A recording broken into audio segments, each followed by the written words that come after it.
Hello viewers, Ram research classes के माध्यम से मैं आप सबों का स्वागत करता हूँ। आज का हमारा टॉपिक हिंदी का है। जो क्लास 12वीं का जो हिंदी है उसका पाठ और लेखक जो है ये जो प्रत्येक साल एग्जाम में जो पूछा ही जाता है कि कोई पाठ है उसका लेखक कौन है और कोई लेखक है उसका पाठ कौन सा है। प्रत्येक साल ये क्वेश्चन जो है ऑब्जेक्टिव में पूछा ही जाता है। लेकिन बच्चे जो होते हैं वो परेशान हो जाते हैं, वो याद तो कर लेते हैं लेकिन वो भूल जाते हैं, रट तो लेते हैं लेकिन वो भूल जाते हैं।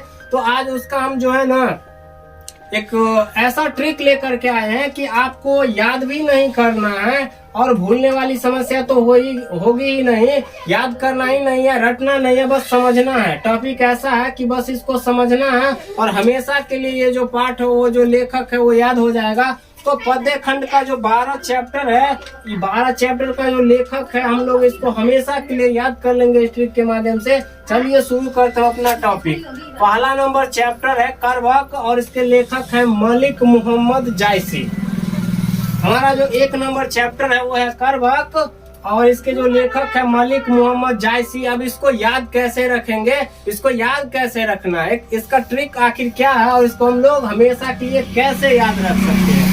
तो करवक को हम लोग इसको उलट के ऐसे भी, या करवक को हम लोग डिनोट करेंगे बक बक से, या इसको उलट दीजिए तो इसको अगर लौट देते हैं तो बक्कर हो जाता है। लेकिन हम लोग करवक को क्या करना है कि बकवक कर सकते हैं। और करवक का मतलब होता करा वचन, मतलब कोई जो वचन होता हम लोग वो करा बोल देते हैं, बुरा बोल देते हैं, उसको करवक कहा जाता है। तो करवक और ये हमारा हो गया। अगर इसको ऐसे याद रखेंगे कि बक तो क्या है कि कोई नौकर है वो क्या कर रहा है कि बक कर रहा है, करा वचन तो बोल ही रहा है करवक, और साथ ही साथ वो बक बोलते जा रहा है बक। अब क्या उसका मालिक क्या कहता है कि तुम नौकर है, तुम कैसे करवक बोल रहा है, ऊपर से बक बोल रहा है। तो आदमी क्या बोला कि ठीक है मालिक, जायसी को हम लोग कहेंगे कि जायची। तो जैसे ही ना वो नौकर जो है वो बकबक कर रहा था तो मालिक कहता है कि कितना बकबक करता है, तो नौकर कहता है कि मालिक जायची। तो हम लोग इसको ऐसे याद रख सकते हैं कि करवक अर्थात बकबक, नौकर बकबक कर रहा था तो मालिक उसको डांटता है तो वो नौकर बोला कि मालिक जायची। हमारा जो दूसरा है वो है पद है, और पद के जो लेखक है 2 पद है, एक है कृष्ण पद और दूसरा है राम पद। तो 1 नंबर जो पद है कृष्ण पद, इसके लेखक कौन है? सूरदास। तो भगवान कृष्ण के जो ये सूरदास से अनन्य भक्त।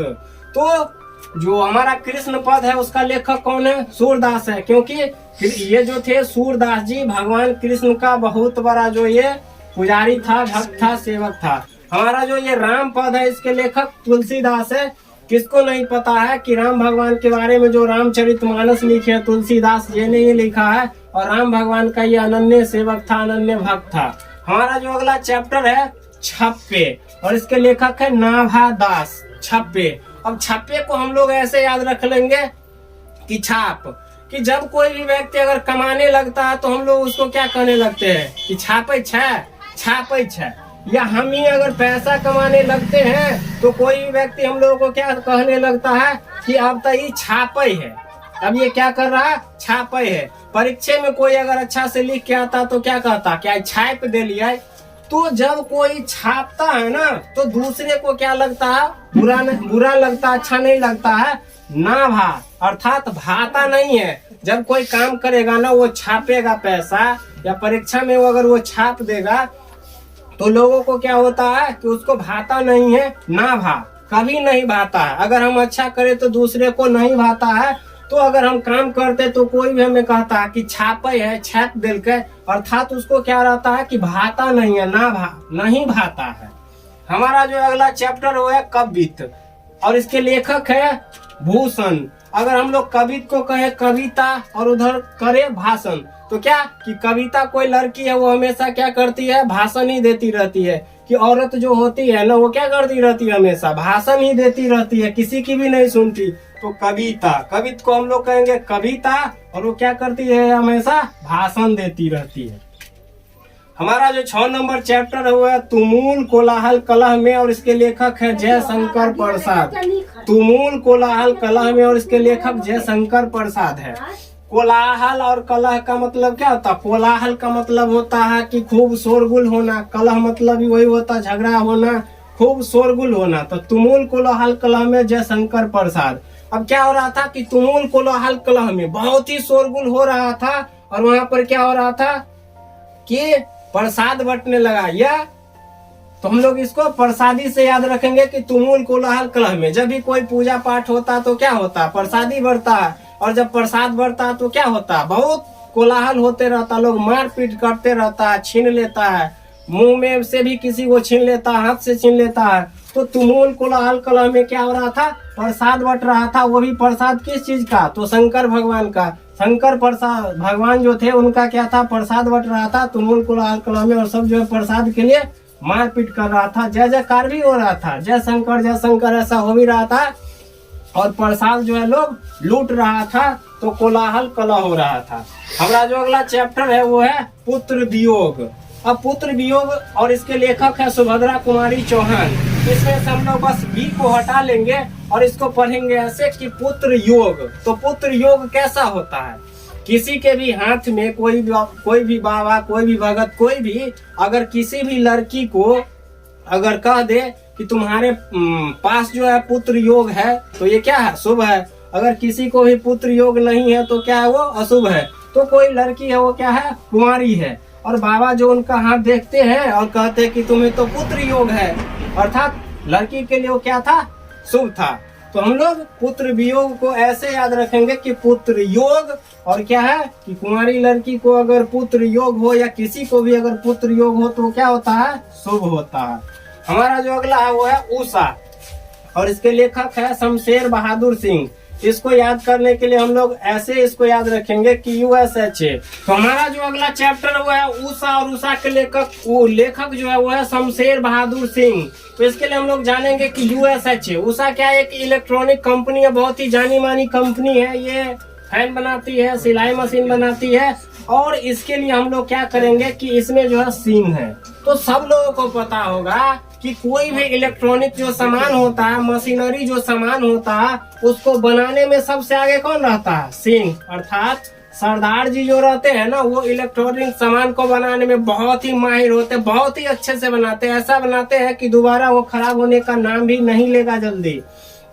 तो उषा के लेखक कौन हो गए, सिंह। तो सिंह जो होता है वो उषा कंपनी का कोई भी सामान हो या इलेक्ट्रॉनिक सामान हो, बहुत ही अच्छे तरीके से बनाते हैं। उसके सामने आप कैसा भी घिसा पीटा, कैसा भी खराब से खराब सामान दे दो, वो बना करके ही छोड़ेगा। वो जब तक बनाएगा नहीं तब तक वो छोड़ेगा नहीं। तो सिंह जो होता है वो क्या होता है कि सिंह इज किंग। ऐसा भी कहावत है कि सिंह इज किंग, कि वो क्या होता है, सिंह किंग होता है, अर्थात शेर होता है, राजा होता है, और बहादुर भी होता है, ब्रेव होता है, सिंह इज किंग। तो हम लोग इसको ऐसे याद रख सकते हैं कि उषा के लेखक कौन है, सरदार जी अर्थात सिंह, और सिंह जो होता है वो क्या, बहादुर होता है, शेर होता है। हमारा अगला चैप्टर है जन जन का चेहरा एक, और इसके लेखक है गजानन माधव मुक्तिबोध। अब जन जन का चेहरा एक हम लोग इसको कैसे याद रखेंगे, गजानन माधव मुक्तिबोध, जन जन का चेहरा एक। तो एक बार क्या होता है कि गणेश भगवान जब रहते हैं तो उसका जो मुंह रहता है वो तो गज वाला नहीं रहता, हाथी वाला नहीं रहता। भगवान शंकर होते उसका जो मस्तक होता, गर्दन होता, वो काट दिया जाता उसका। फिर जो उसमें क्या होता है कि एक चेहरा लगाया जाता है। तो कौन सा चेहरा लगाया जाता है, गजानन का, अर्थात गज का जो चेहरा होता है ना, वो गणपति के ऊपर लगा दिया जाता है। तब से उसका नाम क्या हो गया, गजानन या एकदंत हो गया है। तो जन जन का चेहरा एक, क्या हुआ उस पर, गजानन, अर्थात गज का चेहरा लगाया गया। एक चेहरा लगाया गया, कौन सा, गज वाला चेहरा, गजानन। हमारा अगला चैप्टर है अधिनायक, और इसके लेखक है रघुवीर सहाय। अधिनायक का मतलब क्या होता है, अधिनायक का मतलब होता है कर्मवीर। ऐसा व्यक्ति जो अपने काम से कभी नहीं पीछे हटे। आप उसे कोई भी काम दे दो, कैसा भी कंडीशन आ जाए, वो कभी नहीं पीछे हट सकता है, अधिनायक, क्योंकि वो नायक होता है। तो नायक कौन थे, रघुवीर। रघुवीर अर्थात राम भगवान क्या थे, अधिनायक ही वो थे, वो नायक ही थे। और जिस भी व्यक्ति पर अगर रघुवीर सहाय हो जाए, रघुवीर अर्थात राम भगवान सहाय हो जाए, तो हर एक व्यक्ति क्या हो सकता है, वो अधिनायक हो सकता है। तो अधिनायक कौन थे, रघुवीर, या जिस पर भी अगर राम रघुवीर सहाय हो जाए तो क्या हो सकता है, अधिनायक बन सकता है। हमारा अगला चैप्टर है प्यारे नन्हे बेटे को, इसके लेखक है विनोद कुमार शुक्ल। अब विनोद कुमार शुक्ल, विनोद का मतलब क्या होता है? बहुत ही मनोरम, बहुत ही अच्छा। और शुक्ल का मतलब क्या होता है? चेहरा। अब प्यारे नन्हे बेटे को, अब किसी का भी जो प्यारा नन्हा सा बेटा रहता है, उसका जो बेटा रहता है वो क्या रहता है? बिल्कुल विनोद रहता है, उसको सब पसंद करता है। उसका जो शक्ल रहता है वो क्या रहता है? बिल्कुल अच्छा रहता है। तो प्यारा नन्हा बेटा क्या होता है? वो विनोद होता है। उसका शक्ल जो होता है वो बहुत ही सुंदर रहता है। अगला चैप्टर है हार जीत, और इसके लेखक है अशोक वाजपेयी। तो अशोक को कौन नहीं जानता? अशोक सम्राट, अशोक महान। वो क्या था जीवन में? हारा भी और जीता भी। तो हार जीत के लेखक जो है वो कौन है? अशोक वाजपेयी। क्यों? क्योंकि अशोक जो है अपने जीवन में युद्ध लड़ा तो वो दो चीज किया, जीता भी हारा भी। तो हार जीत के लेखक कौन है? अशोक वाजपेयी। आप लोगों को हमारा ये टॉपिक कैसा लगा कमेंट करके जरूर बताइएगा। मिलते हैं नेक्स्ट वीडियो में नेक्स्ट टॉपिक के साथ, तब तक जय हिंद।